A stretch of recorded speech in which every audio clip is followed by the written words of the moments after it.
In the 90s, Connie Chung was one of the most well-known journalists in the world. She made history as the second woman and first Asian person to ever anchor the nightly news in the U.S. But as quickly as she rose to the top, she all but disappeared. There was nobody who looked like me who was out there, so that's why I wanted to be Walter Cronkite.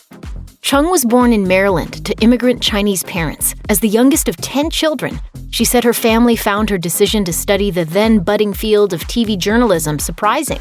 She told NPR, "For a small, diminutive-sized Chinese person who grew up in a very loud family and never spoke up in her life, it was dramatic." I always wanted to be the son that my father never had, so I was going to make Chung memorable. After graduating from the University of Maryland, Chung landed a job as a correspondent in Washington, D.C. for the CBS Evening News with Walter Cronkite.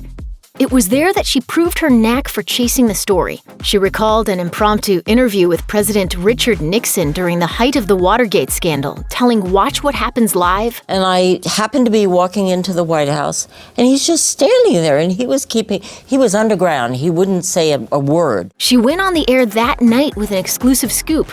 Chung eventually found a home at NBC in 1983, anchoring the morning show NBC News at Sunrise. She also anchored the nightly news on Saturdays and served as Tom Brokaw's substitute when he couldn't make weeknight appearances.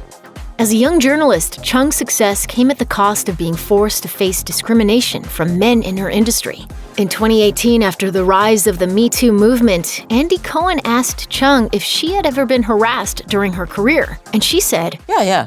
And every day. Well, let me say for the record that anybody who sexually harassed me is now dead. That same year, Chung wrote a letter in solidarity with Dr. Christine Blasey Ford, the woman who became a lightning rod during the confirmation hearing of Brett Kavanaugh to the Supreme Court. Chung revealed that she was assaulted in college by the doctor that delivered her as a baby in 1946. Her experiences informed her work and contributed to her desire to further prove herself as a journalist.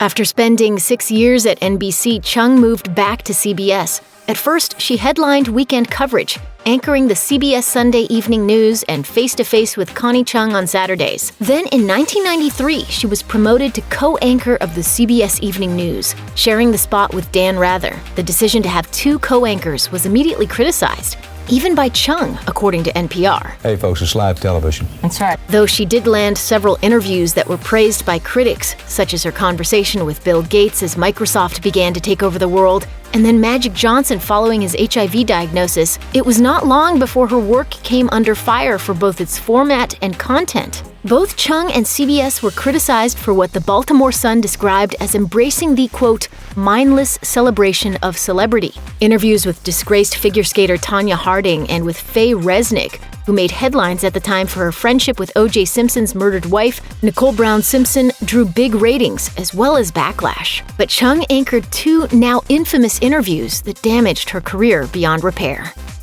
In January 1995, Chung interviewed Kathleen Gingrich, mother of then Speaker of the House Newt Gingrich. Not getting much out of her interviewee, Chung asked Kathleen what her son thought of First Lady Hillary Clinton, and said Kathleen could simply whisper the scandalous answer. So she did. And I can't tell you what he said about Hillary. Why didn't you just whisper it to me, just between you and me? She's a...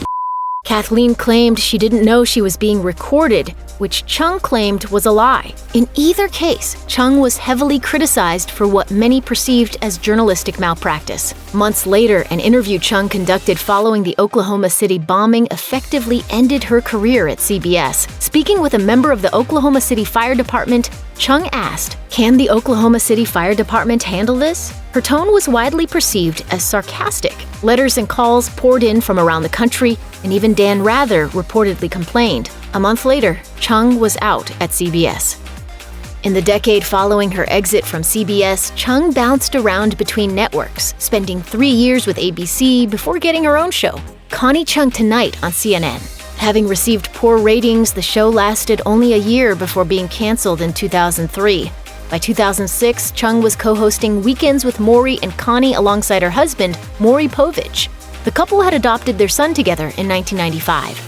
Today, Chung is all but retired. Though she still appears occasionally on TV panels and in interviews, she has not anchored a show since 2006. That said, she continues to speak out about bringing change to the news industry, and specifically TV news. She told The Hollywood Reporter in 2019, "I don't believe women should be intimidated by the threat of losing their jobs. I think there needs to be a better cleansing of all the news organizations. The attitudes still have to change to some level of parity between men and women." Check out one of our newest videos right here. Plus, even more Nicki Swift videos about your favorite celebs and notable people are coming soon. Subscribe to our YouTube channel and hit the bell so you don't miss a single one.